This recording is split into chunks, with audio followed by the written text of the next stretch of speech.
नामधारी सिखों के आराध्य सदगुरु राम सिंह का प्रकाश पर्व बुधवार को राम की नगरी में धूमधाम के साथ मनाया गया। इस मौके पर हजारों की संख्या में नामधारी सिखों ने शोभा यात्रा निकालकर भगवान श्री राम लला के दर्शन पूजन के लिए संगत कीर्तन के साथ निकले। आपको बता दें कि सदगुरु राम सिंह जी के वंशज वर्तमान नामधारी मुखी सदगुरु दिलीप सिंह के आदेश के अनुसार यह कार्यक्रम राम की नगरी अयोध्या स्थित हनुमान गुफा में संपन्न हुआ। रामधारी सत्संग सेवा समिति के सचिव तजिंदर सिंह ने बताया कि सदगुरु राम सिंह जी ने 1857 की बैसाखी पर खालसा पंथ की पुनर्स्थापना किया। गुरुजी ने 1857 के गदर से पहले नामधारी सिख संप्रदाय कोका आंदोलन की नींव भी रखी थी। उन्होंने यह भी बताया कि गुरुजी ने सबसे पहले अंग्रेजी वस्तुओं का बहिष्कार किया, जिसके 50 साल बाद गांधी जी ने नकल की। सदगुरु राम सिंह जी ने अंग्रेजी सरकार के समांतर अपनी सरकार बनाई। नेपाल और कश्मीर में कोका रेजिमेंट बनाकर अंग्रेजों के विरुद्ध युद्ध की तैयारी की। अंग्रेजों को भारत से निकालने के लिए रूस के साथ संबंध स्थापित किए। गुरु जी ने की प्रेरणा से हजारों नामधारी सिखों ने देश की स्वतंत्रता के लिए बलिदान दिया। इस मौके पर सदगुरु राम सिंह जी की शोभा यात्रा में संगत कीर्तन का भी आयोजन किया गया। गुरु राम सिंह जी का आदेश है कि सभी को विद्या दान दीजिए, क्योंकि विद्या दान सर्वोत्तम दान है।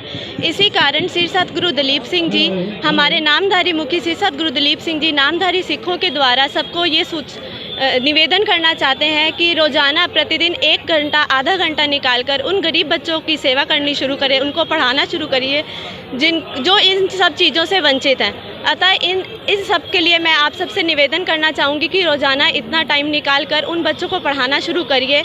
और इसके लिए मैं विशेष रूप से कुछ फिल्म एक्टर एक्ट्रेस जी बड़े बड़े जिला अधिकारी IAS ऑफिसर IPS ऑफिसर से विनती करना चाहूँगी कि वो आगे आकर इन सब चीज़ों में कदम बढ़ाएं, ताकि जब उनको देख के लोग ये सब चीज़ें फॉलो करेंगे और उनको देख के विद्या का दान आरंभ होगा।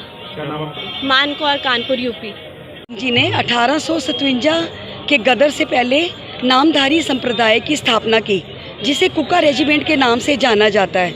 सबसे पहले उन्होंने अंग्रेजी सभी वस्तुओं का बहिष्कार किया और सभी सिख संप्रदाय को हर एक चीज़ के लिए जो अंग्रेज़ों की बनाई हुई थी उसका बहिष्कार करने के लिए बोला। नेपाल कश्मीर में कुका रेजिमेंट की स्थापना की ताकि हम अंग्रेज़ों के खिलाफ अपनी युद्ध को आगे बढ़ा सकें, और अंग्रेज़ों की जो सरकार के समानांतर अपनी सरकार बनाई ताकि हम उसके प्रति युद्ध की तैयारी कर सकें। सबसे पहले सदगुरु राम सिंह जी ने नामधारी सिखों को सदगुरु राम सिंह जी ने नामधारी सिखों को आगे बढ़ाया ताकि हम अंग्रेज़ों को हर चीज़ के लिए पीछे कर पाएँ। और ये हमारे सदगुरु राम सिंह जी का सबसे बड़ा नारा था कि अंग्रेज़ों के खिलाफ मोर्चा किया जाए, और यही सदगुरु राम सिंह जी ने हमें प्रेरणा दी। और हम यहाँ पर उनका प्रचार करने हेतु अयोध्या में आए हैं और अपने गुरु जी के हुक्म के अनुसार आए हैं, ताकि हम अपने सदगुरु राम सिंह जी का प्रचार खुल के कर पाएँ और लोगों को भी बता पाएँ। क्या नाम आपका? चरणजीत कौर, हिमाचल मंडी। राम मंदिर बनकर तैयार हो गया है। 500 साल के बाद हमारी भारतीय संस्कृति की पुनर्स्थापना हुई है, और हम गुरबानी के अनुसार भगवान राम जी को हमारे गुरुओं का पूर्वज मानते हैं, कि वो हमारे गुरुओं के जो सिखों के गुरु हैं उनके पूर्वज हैं। और हमारे जो गुरबानी में लिखा है कि जो बेदी और सोडी कुल में हमारे गुरुओं ने अवतार लिया है। और गुरु गोविंद सिंह जी ने लिखा है कि 3 बेदियन की कुल विखे प्रगटे नानक राय। और पुरातन जन्म साखी के अनुसार पुरातन जन्म साखी में भी लिखा है कि सूर्य कुल ते रघु भया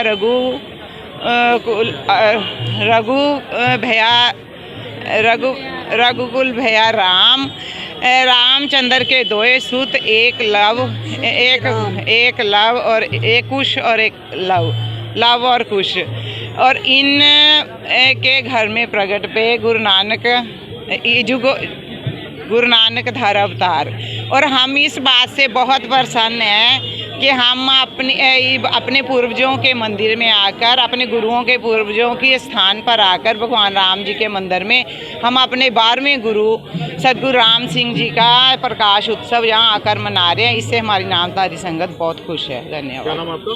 सिमरनजीत कौर। नगरी है अयोध्या और यहाँ पे भव्य मंदिर का निर्माण हुआ है, ऐसे में प्रकाश पर्व मनाया जा रहा है आपके गुरु जी जी क्या कहें? मैं हरदीप सिंह नामधारी मंडी हिमाचल से आया हूँ। भगवान श्री राम जी को हम सिख अपना आराध्य मानते हैं, इसीलिए प्राण प्रतिष्ठा के समय उससे पहले हमारे गुरुजी का आदेश, ठाकुर दिलीप सिंह जी का आदेश के अनुसार हम 14 जनवरी से अयोध्या में रामलला के जो भगत राम जी के दर्शन करने के लिए आ रहे हैं, उनके लिए निरंतर सुबह शाम का भोजन की व्यवस्था यहाँ कर रहे हैं। हम नामधारी सिख सतगुरु राम सिंह जी के अनुयायी हैं और सतगुरु राम सिंह जी, गुरु नानक देव जी और श्री रामचंद्र जी का ही रूप मानते हैं, क्योंकि गुरबानी के अनुसार त्रेते सतगुरु राम जी रारा राम जपे सुख पावे। क्योंकि हमारा जो वाहिगुरु मंत्र है वो इन्हीं 4 शब्द से लिया है। जो सतयुग में वामन देव जी हुए हैं, त्रेते में हमारे जो राम जी हुए हैं, द्वापर में कृष्ण जी हुए हैं, कलयुग में सतगुरु नानक देव जी हुए हैं, उन चारों के नाम से ही हमारा वाहिगुरु मंत्र बनता है।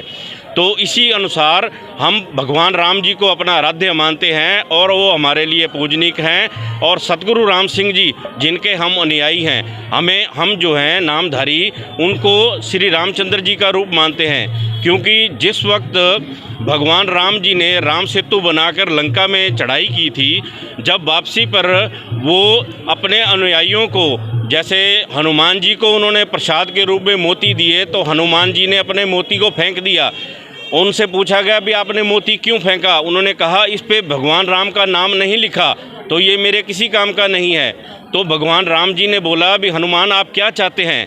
तो हनुमान जी ने कहा भी भगवान आप अगर मुझे देना चाहते हैं तो जब भी आप इस दुनिया में, इस धरती पे अवतार धारण कीजिए, मेरे को अपने साथ में लेके आइए। तो उन्होंने ये वरदान उनसे मांगा। और जो हमारे विश्वकर्मा जी हैं, उनके पुत्र नर और नील, जिन्होंने जो पत्थर दरिया में फेंकते थे वो पत्थर तरने लग जाता था, पुल का निर्माण किया। तो जब उन्होंने अपने भगवान राम जी से वरदान मांगा तो उन्होंने कहा कि हमें भगवान ये वरदान दीजिए कि आप हमारे कुल में अवतार लीजिए। तो भगवान राम ने तथास्तु कहा और उन्होंने कहा कि हम कलयुग के 12वें जामे में आपके कुल में आएंगे, उस वक्त मेरा राम जो है वो राम सिंह होगा। तो इसीलिए हम भगवान राम जी को अपने सतगुरु राम जी का ही रूप मानते हैं। तो इसी उपलक्ष्य पर हम अयोध्या में सारे नामधारी इकट्ठे होकर आज बसंत पंचमी के दिन भगवान राम जी के साथ साथ अपने सतगुरु राम सिंह जी का दिन मना रहे हैं। धन्यवाद। हमारा हरदीप सिंह नामधारी, मंडी हिमाचल से।